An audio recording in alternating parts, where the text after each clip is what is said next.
আপনি ডিভোর্স করে দিলে আমি টেহা পামু, আর টেহার জন্য নয় আপনি ডিভোর্সটা আমি করে দিলাম। কিন্তু আরেকবার চিন্তা করে দেখুন, আপনাকেও কিন্তু একটা মেয়ে আছে, এই মেয়েটার গতি কি হবো? আমার মেয়ে আছে তাই কি, আমার মেয়ে আমি নিয়ে যাম, আমি নিয়ে আমি টিপালাম। তোমার মেয়ের মাত্র 6 মাস বয়স, আর এই 6 মাস বয়সে তার মায়ের কাছে গুনে তার আলাদা করে দিবে? তার কি মায়ের দরকার না?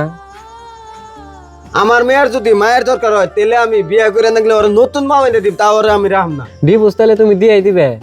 ডিভোর্স দেওয়ার আগে তাহলে তুমি আমার কয়টা কথা শুনো, যে কথা গুনে আমি আজ পর্যন্ত কেউরেই কই নাই। স্যার তাহলে আপনি কি করবেন তাহলে কোন? তাহলে তুমি শুনো, তোমার এই মেয়ের নিকে যদি তুমি আরেকটা বিয়ে করে নতুন মা না দাও, হে কি নিজের মায়ের মতো তারে আদর করে পালা হাবো?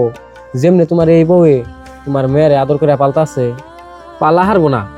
হয়তো বা 2-1 সপ্তাহ পালা হারবো, কিন্তু কিছুদিন যাওয়ার পরে তোমার সেই বউয়ের ঘরেও কোনো না কোনো সন্তান আইবো, ছেলে বা মেয়ে।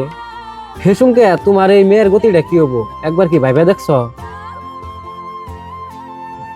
শুনো, পৃথিবীর কোনো মেয়েই নিজের পয়পুলাহান বাদ দিয়ে সতীনের পয়পুলাহান রে নিজের পয়পুলাহানের নাগাল আদর করে পালে না। স্যার অন্য বেসাল বাদ দেন, যদিও মনে হয় আমি আর বিয়ে করব না। আমার মেয়ের আমি তি বাপ আমি তি মাও। তুমি তি মা তুমি তি বাপ, এমন কি আর হয়? যদি এমনই হইতো তাহলে আল্লাহ পাক সব একজনের মধ্যে দিয়ে দিত, মা আলাদা আর বাবা আলাদা করে দিত না। আর তুমি যতই কও, একজন মায়ের আদর একজন সন্তান রে পৃথিবীর কেউই দিয়ে হারবো না।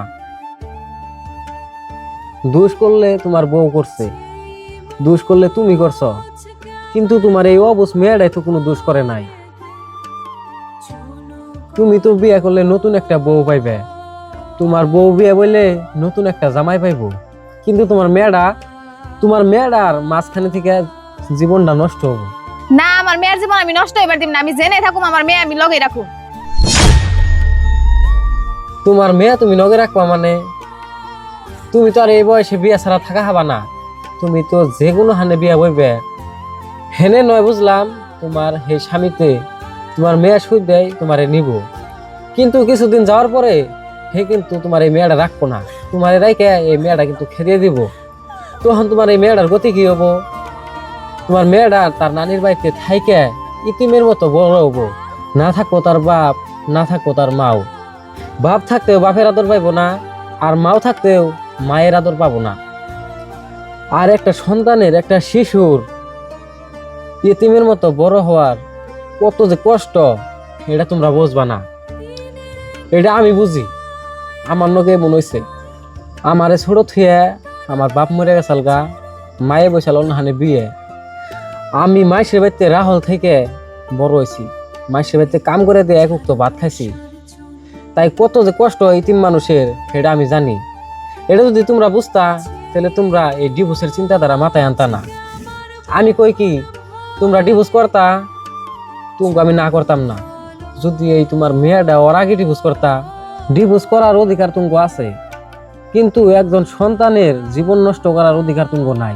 তাহলে স্যার এখন আমি কি করবো? কি করবা মানে? তোমরা দুইজনে, দুই স্বামী স্ত্রীতে দুইজনের দুষ না বিছরিয়ে তোমরা দুইজনে দুজনরে মানিয়ে নেওয়া শিখো। আর মানিয়ে নিলে দেখবা তুমি দুজনের মধ্যে কোনো ঝামেলাই থাকবো না। এই গাদা, তুই যদি তোর বউরে ডিভোর্স করস তাহলে আর তোর বাড়িতে জায়গা নেই। আমার বাড়িতে আমার বউমা থাকবো, তুই কোন যাবি জায়গা? এই গেদি, তুইও শুনে রাখ, তুই জামাই ডিভোর্স করস তাহলে তোর নগে আমার মেয়ে বসে বাদ দিয়ে দিবি। না মা, আমি তোমার জামাইরে ডিভোর্স করুম না।